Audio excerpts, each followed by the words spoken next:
Hi there, it's Kevin with GatheringMagic.com here with another episode of the Rogues Alley. We'll be back to playing on a budget with every week as scheduled. As before, I've just kind of avoided standard at the moment as we have Oath of the Gatewatch just right around the corner.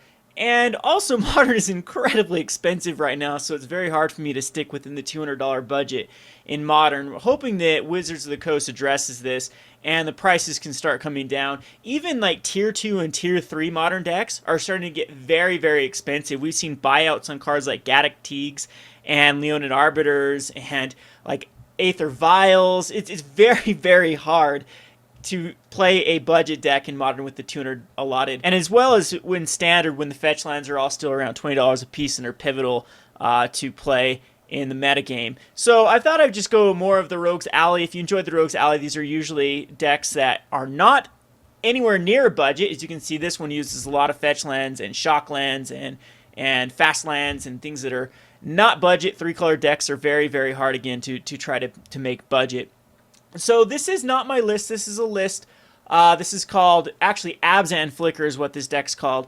And I thought it was very interesting because it's got one of my favorite cards, Wasteland Strangler. Yes, I'm a bit obsessed with this card. I love it in Standard. I love it in Modern. I think that it does everything a card wants to do. It creates a 3/2 body and it basically kills almost all creatures in the Modern format. And it plays a special place in this deck because you can grab it out with Collected Companies for extra value. And it works very good with flicker effects because then you can give them back their exiled card even if it's flickered, and then it goes to their graveyard and it does not come back to the battlefield. So that's the whole idea around this deck, is trying to do some shenanigans with the flicker type abilities. So Tidehollow Sculler and Fiend Hunter have the old wording they've changed it since these cards have been printed, that now when these type cards come into play, as soon as if they do not exist on the battlefield anymore, the opponent gets them back. But with the way that these were worded back in the day, it says when Fiend Hunter enters the battlefield, exile another creature, and then when Fiend Hunter leaves the battlefield, return the exiled card under its owner's control. So what you try to do with like Tidehollow Sculler and Fiend Hunter is you try to get rid of them before they technically the trigger goes on the stack, and so the trigger from Fiend Hunter will read, and then there will no longer be a Fiend Hunter even on the battlefield.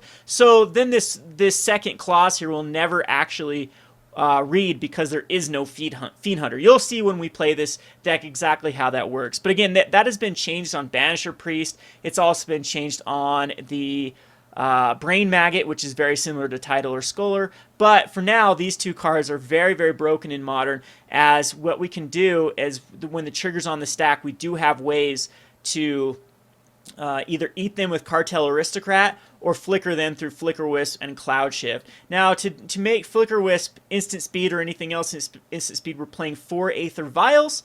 And so this deck can have a lot of instant speed things coming into play through Collected Company and Aether Vial.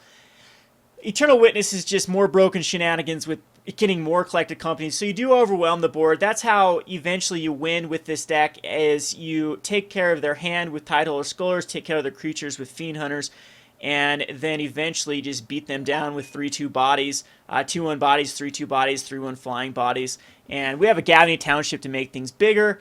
That's just the basic idea of the deck. So we'll just go down the deck tech here. We're running 4 Birds of Paradise. A lot of the other lists had Noble Hierarchs. I just think that Birds of Paradise is a lot more superior to Noble Hierarch. I do understand that Noble Hierarch can give you that Exalted trigger, which can add a bit more aggression, but I think that we don't use blue at all in this deck, so I think black to try to get the Cartel Aristocrats, Tidehollow Scullers, and Wasteland Stranglers just is a lot better than Noble Hierarch, and it's cheaper. That's always a nice thing. Then we are running the Eternal Witnesses. That basically can get back any one of your cards or your Collected Companies. We have Fiend Hunters and Flickerwisp. Flickerwisp will flicker your own cards or your opponent's card, and then it's kind of cool with Flickerwisp is you can flicker, if you have an Aether Vial, so you cast the Flickerwisp to exile a opponent's permanent, and then you give it back to them with Wasteland Strangler. Stonecloaker can, when it enters the battlefield, you can return a creature you control to its owner's hand, so you can actually flash this in as well with the either Collected Company or Aether Vial and return back a Fiend Hunter or a Tidehollow Sculler. We have the Cartel Aristocrat, which is our sack engine for the Tidehollow Sculler and the Fiend Hunter. And then, yep, just pretty much self-explanatory, running a ton of copies of each of these. In the sideboard, we have Path to Exile. This is really in here for the twin matchup, or any other deck that, like the Malera and Company deck. You could actually put Malera and Company in the sideboard of this deck, and it can actually work out pretty well, because we do have the Kitchen Finks in the sideboard, and what that allows you to do with Collected Company is you just need a Viscera Seer, and I guess we have the Cartel Aristocrat that kind of works in that slot, and Malera or Anafenza, and then Kitchen Finks equals an infinite combo, because every time the Kitchen Finks comes into play, it loses its -1/-1 counter, and you can just continue to sacrifice it. But I just didn't think it was quite worth it in this deck. We have to wait and see if we want just a Malera in here just for more shenanigans or not. I think if you go that route, then Court of Calling, it gets a lot better, and then we start running into more of a Malera and Company or Anafenza and Company type list. We have 2 Scavenging Oozes for any graveyard-based strategy. It's also nice with Wasteland Strangler. We have 4 Fulminator Mages. I cut the Orzhov Pontiffs for a full package of Fulminator Mages in this list, because I do believe that the Fulminator Mage is great against Eldrazi, against Tron, against greedy mana-based decks, and I think that you can get it back with Eternal Witnesses. You can fetch it up with Collected Companies. I just think it's right now, a little more powerful than the Orzhov Pontiff. I know there's a lot of Lingering Souls type decks going around right now, so maybe we do need the Pontiffs.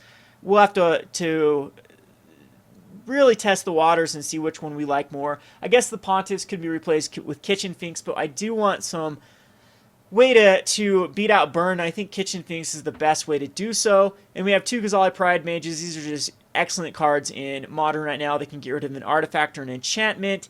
This could be just, we have to get rid of cards like Pithing Needle can be a little bit of a problem for us, and so can Relic of Progenitus. Even though we can just proactively kill a Relic of Progenitus, and that way they can't exile our graveyard. We do need to get stuff back with Eternal Witnesses. There's a few other cards like Ensnaring Bridge that can be a pain for us to beat, or Blood Moons, because Qasali Pridemage is really our answer versus Blood Moon, because we are running a very greedy mana base as well. The thing is, we can get around Blood Moon with Aether Vial. It's not the biggest deal, and we do have a basic forest and 2 basic plains in here to sort of get around Blood Moon. So that's just the gist of the deck. We'll have to see how well it does. This should do very well against, it should run fairly similar to Hate Bears well, I don't know, maybe more like a combination between Hate Bears or Death and Taxes. It's not quite doing what Death and Taxes does. Death and Taxes likes to destroy lands and prevent your opponent from searching their library. This one is just basically trying to clear the field of any permanents, and also eat away the hand with the Tidehollow Sculler. So it sounds like a fun little list. We'll play it in a Modern League and see how well we do. This has been Kevin with GatheringMagic.com. Thanks for watching.